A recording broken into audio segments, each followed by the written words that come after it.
Welcome to the Palestine Church audio podcast. We hope you enjoy this message from Pastor Mitch Stroda. For more great content and updates from Palestine Church, please visit us at palestinechurch.com. Well, I needed to be a little light before I started because I got to frame what I'm going to share with some pain. And so a friend of mine passed away last week, a good friend of many of ours. His name was Ross Cunningham. He is a pastor in Milano, Texas.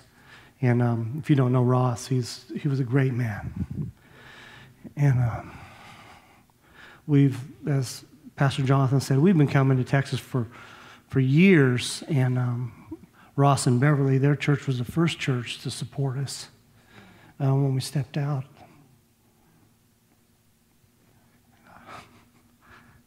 I just love that man.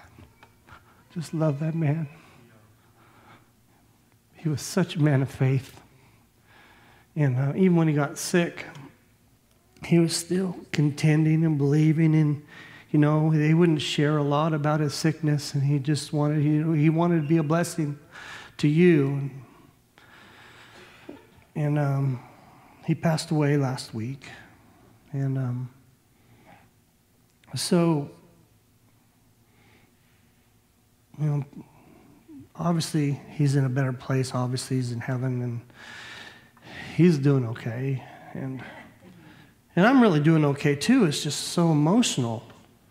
And I had to minister the week before he passed their Sunday morning service.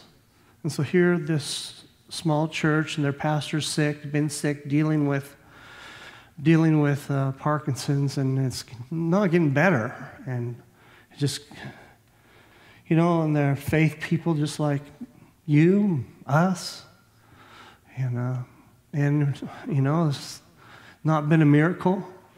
And, I've been working have a little side thing that I started doing here, working with hospice as a chaplain. And so I've been ministering to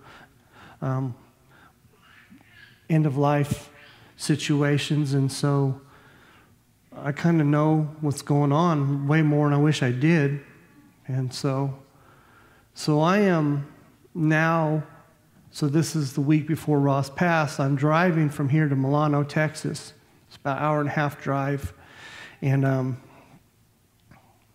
it's not looking good.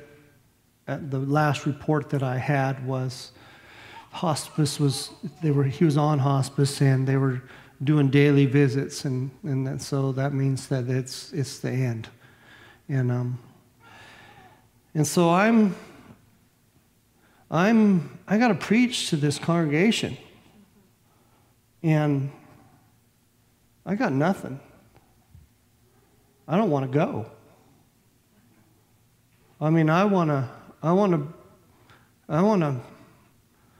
to bring something that's going to bring life, but I don't have nothing. I don't know what to say to these people. I don't know what to say to Beverly if she's there. I don't know, And I'm just sad. I'm just driving, and I'm just sad. And, I'm empty, and I'm trying to, Lord, I got to say something. I got to preach. I'm going to go. But I don't know what to do when I get there. I like life and, telling stupid stuff about guys at car washes, making people laugh, making people feel, but I don't, how do you do that when, it's not even appropriate. And so I don't know what to do, and I'm just driving in this kind of empty, Lord, I don't know where you are in this situation, that kind of place. You ever been there? And so I'm just driving, and I remember I'm just kind of looking up at the sky, staring down the road, and then all of a sudden the Lord speaks to me in a resounding voice, these words: "There is hope. there is hope. And all of a sudden those words just started to just break this sadness off me, and it's like I just saw, it's like just started with a little glimmer, and it just started to bring refreshing, and all of a sudden I started thinking of all these verses, and so I want to share with you some of the things the Lord shared with me, because I think it'll help you. Because being hopeless is horrible. And the scariest place you could ever find yourself is in a place of hopelessness.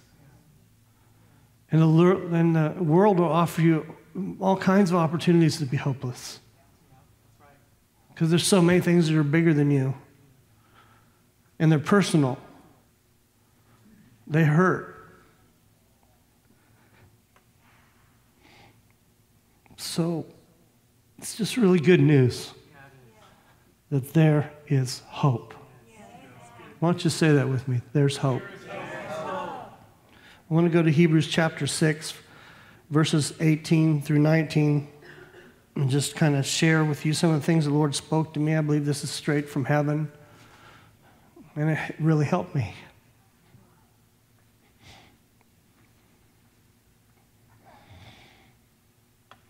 And if you don't need this today, it's okay. Just go back to the jokes. But you might need it tomorrow. It says this in verse 18, that by two immutable things in which it is impossible for God to lie. Now, I want to stop right here and just say those two immutable things are this. Number one is God does not change. And number two is he cannot lie. He doesn't have to change, and he doesn't have to lie because he's God. Amen. So that's a really solid place is what this is saying. And it says, we might have strong consolation who have fled for refuge to lay hold of the hope set before us. This hope we have as an anchor of the soul, both sure and steadfast, and which enters the presence behind the veil. That's the New King James. It says this, that we who have fled for refuge to lay hold of the hope set before us. If you want just a few thoughts on this, number one is hope is something that's in front of us. That it is positionally more helpful, or it's helpful to have hope in front of you. It's like the road. If you could have a road that you're going to run, and you want that road to be a road of hope. Could you hand me a Kleenex? I seem to be snotting just a touch. Thank you, brother. You know, I was in Honduras, and they use cloths for all kinds of things. I was in this service, and I've seen guys that you pray over the handkerchiefs and, send them out for miracles. Well, this guy, he used cloths because he sweated so much. And he was preaching so hard that he would preach all the way to one side of the platform, and he'd stick his head down there, and he had a little boy who was a sweat guy. And he would take the handkerchief and wipe the guy's head, and the guy would preach all the way across to the other side of the platform, and then he'd swing his head down, and then there was another little boy with a rag, and so this preacher had two sweat guys. And so I've been, in my heart of hearts, longing for the day that I could have two sweat guys. So that has nothing to do with my message, but it was a rabbit trail, just a rabbit trail. Oh, he didn't. Actually, it's just tiring out from my nose. Okay, so this hope we have set before us. So we have hope is in front of us, and it says this hope we have is an anchor for our soul. So here's what hope is supposed to do is hope interacts with our soul in a way that it solidifies us. When you have hope, there's a solidness. There's something you're tied off to that makes you stronger. So if you have a hope-filled day, and let me define hope as this, is that it's an expectation of good. So if you have in your heart a hope-filled day, you have a hope expectancy that something good is going to happen today. It strengthens your heart. Because hope in your heart, in your soul, it's part of the mechanism that causes you to have strength to deal with life's challenges. I mean, we know that, even if you aren't a believer. Everybody hopes. Now, we hope differently because we aren't without God and without hope in the world, like it says in Ephesians, but we have eternal hopes. And so there should always be, at some level, hope. But on a bad day, you just get into a place where you don't see any hope. You don't see any hope about your finances. You don't see any hope about your marriage. You don't see any hope about the work situation. You don't see any hope. And what happens is that your soul disengages from the anchor. And so then it just starts going all kinds of places, doesn't it? And matter of fact, without hope, what you're doing is you're starting to embrace all the scenarios that are negative outcomes. Yeah, that's right. And so instead of processing what could happen good, I am processing all the things that could happen bad. And that always is such a good place for my soul to be. I got 6 ways to fail and 1 to go bankrupt. So hope is a big part of the kingdom. Matter of fact, it says this, that we have this anchor of our soul both sure and steadfast, which enters the presence behind the veil. So the good news about our hope is that it's tied to Jesus. He's the anchor that has went behind the veil. And because he went through the veil from the cross, that he made a way for all the blessings and provision of the future to become available now. All the promises of God are yes and amen. And so we have lots of things to hope about. Matter of fact, it opens the whole Bible as the promise book, and you can read promise after promise after promise of things you can believe to give you hope for a positive outcome. What if I'm sick? Well, guess what? It says that by his stripes I'm healed. And so I can embrace, and there's a part of me it says that faith is the substance of things hoped for. My faith, actually, it draws its strength from my hope. And it empowers my hope. It says, okay, there's a hope. I'm going to believe. And so those two things working together fills me. And guess what? People that are filled with hope and filled with faith, they're a lot nicer to be around. Because they believe something good is going to happen. You ever been around those people? Yeah. And it's like, don't you live in the real world? And look at this dumpster fire. Guess what? There's hope. Isn't it fun just to stand in front of some of the worst political, they want to sexualize our children situations? That's pretty bad. And if I want to get mentally into that place, I can find 10 reasons that it could get worse. Because, I am smart enough to see where this is headed. But there's hope. So I'm driving down the road. processing the end of life of my friend Ross. I'm sad, and the Lord speaks to me. There's hope. There's hope. And I realize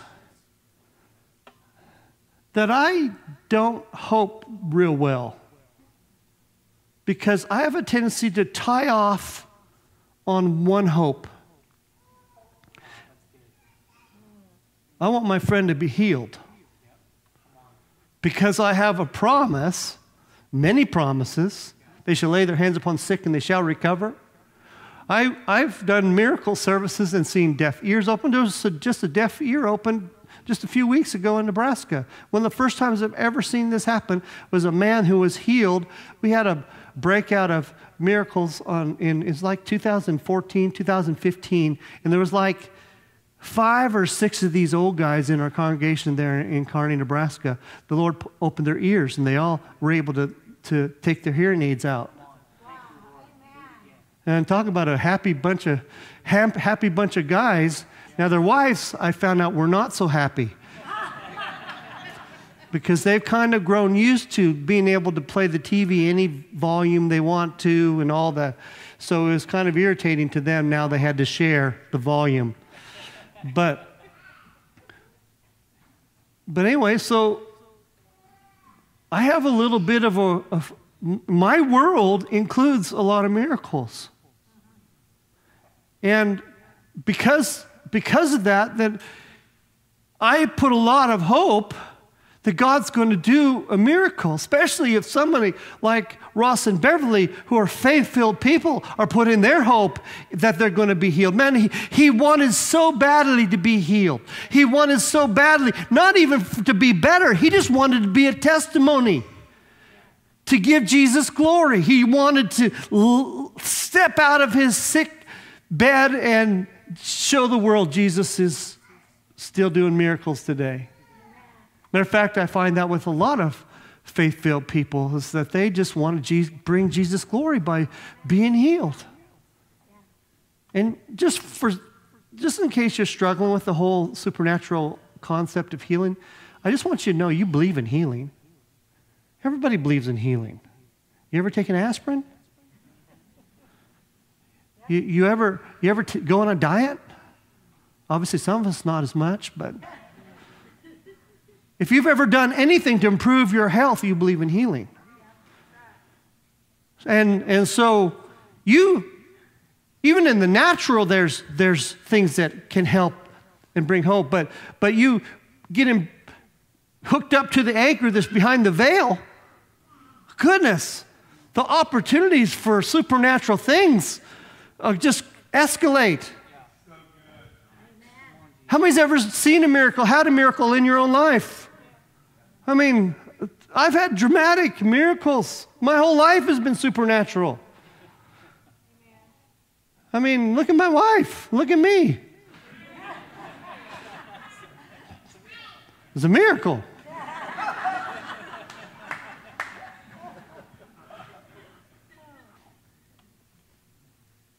But yet, I have a friend who's in the last part of his life, and I'm not seeing a miracle. Here's a really important verse here. It says this, and this is Romans 5:5. It says, "Now hope does not disappoint, because the love of God has been poured out in our hearts by the Holy Spirit who's been given to us." It says, "Now hope does not disappoint." Well, then I'm not doing something right. Because my hope that my friend is healed is disappointing. You ever had that feeling? My hope is for a positive outcome in this situation. This is not a positive outcome. And because of that, now I'm discouraged and disappointed. Still believing that Ross will be healed, but knowing that he will go to be with Jesus. But I want this outcome.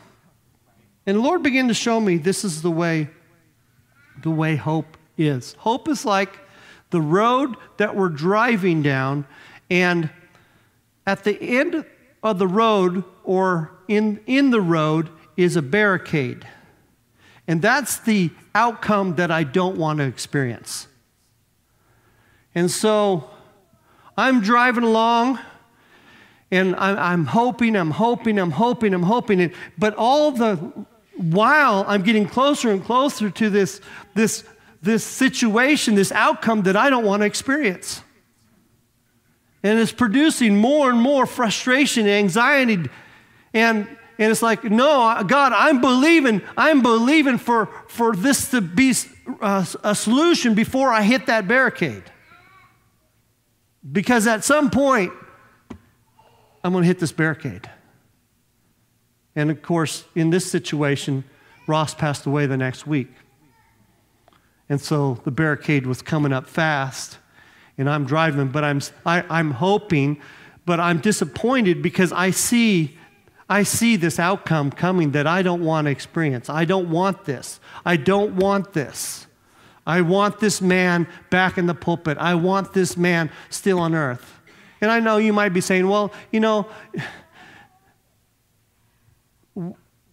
obviously he's better to be with the Lord. But, there's some benefit to having him on earth too. We're all going to die. The real question is when, and hopefully it's not this week. So, hope does not disappoint, but yet, and here's the title of my message. You have to learn to navigate hope. You have to learn how to navigate hope. Because if you don't navigate it right, you will be disappointed. I was headed for that barricade, and all my emotions, everything, I'm bracing for disappointment. And I'm already sad on the way. And obviously, there is a grieving. There's things we're going to face that we don't want to face, and we got to deal with it. But some people don't deal with it very well. Matter of fact, if you've ever believed for healing and someone has died, a lot of people quit believing for healing. Why should you believe in healing? People die anyway. Well, I don't understand healing. I've seen lots of miracles. Incredible miracles. Growth disappear, all kinds of things. I don't understand why, when, and where it happens. All I know is Jesus is real, and he's the healer. And if you get a circumstance or situation where the presence of God is there with a group of people that believe he's there, this stuff happens.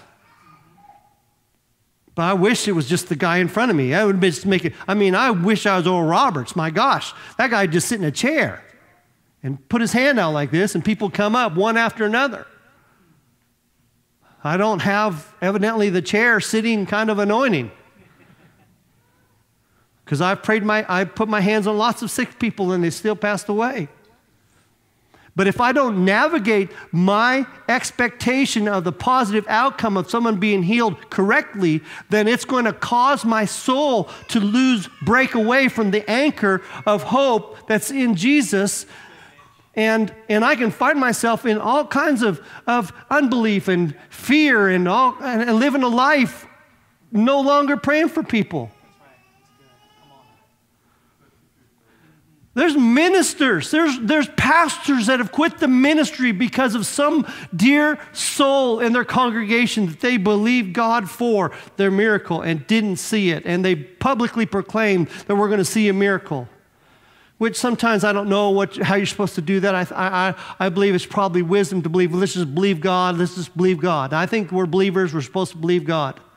And one of the promises we can believe is healing. Matter of fact, as long as someone's alive and they want to live, I think it's okay, scripturally, to believe. Just believe. But you're going to go down that road headed towards the barricade. What happens if they don't? Well, you're going to have to navigate that. And here's the part about this that the Lord spoke to me, and this is in the New American Standard Version. I don't know if they all say this, But this verse came to me in Romans 4, verse 18. And this is speaking of Abraham. In hope against hope, he believed, so that he might become the father of many nations, to which had been spoken. So shall your descendants be. So Abram has this hope that he's going to, from the Lord spoke to him that you're going to be the father of nations, but he also sees in his body that he's pretty old. I know the feeling. But it says this, that he hopes against hope. And I realized if you're going to navigate hope well, then you need to understand there's more than one hope. But sometimes they're a competing hope. They're hope that I'm healed, or a different hope, or a greater hope that they're going to be with Jesus. It's a hope against a hope. I have two hopes. I'm hoping the Lord's going to heal. But what if it doesn't happen? Well, guess it's okay. There's another hope. Matter of fact, what I see is that it's okay to full on believe and hope and pray for breakthrough, for miracles, for your finances, for your marriage. Put your hope fill the hope basket. But I got even better news for you, is that beyond that barricade, that positive outcome, there's another barricade. And if you blow through that first one, I got really good news for you. There's more hope. Yes. Yeah. It might be a different hope, but there's still hope. There is hope. There is hope. And all of a sudden I started realizing that I have permission to hope, because even if I don't get the outcome I was hoping for, there's still hope. And what if I blow through that and there's still hope? Yeah. There's always hope. And even if it's okay to believe for a miracle and also to believe that someday I'll go to heaven. But sometimes we feel like we have to choose. That's the way my mind says, it's all or nothing. That's just the way I am. So if I go this way, if I go all in on the miracle, then I can't give space for the greater miracle. And that's just me. So I want to close with this verse. It says, Proverbs 13:12, hope deferred makes the heart sick, but when desire comes, it's a tree of life. Hope delayed makes the heart sick. Hope deferred makes the heart sick. Again, when there's no hope, your heart is sick. And when I've always read this verse, is that the goal is to hope and see your hope be fulfilled, and then your heart is happy because you got an answer to your prayer.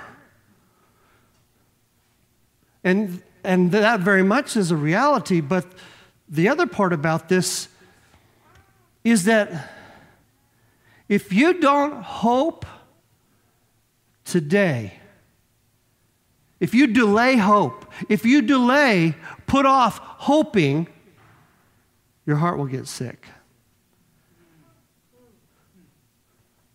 So, really, for us as believers, the most dangerous thing we can do is to put our hope in a future outcome. Really, what we need to do is just hope. Just have hope. Just live a life that something good's going to happen. Do I know what if it's not this one or this one or this one? Well, let's just back up. Let's just hope. Well, what if all this political stuff plays out? Well, you know what? I found that me trying to project where this thing is going does not produce in me any sort of hope whatsoever. But I have found that if I don't put hope into the future, but actually embrace hope today, is like, you know what? I don't have to figure this out, but there's hope. There is hope. There is hope. Yeah, but what if I blow through that first barricade? Well, there's a new hope.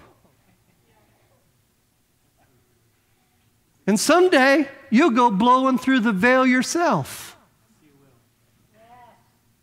And you'll be where Ross is. Filled in a place of perfect love. You don't have to hope anymore. Because you're in the positive outcome for eternity.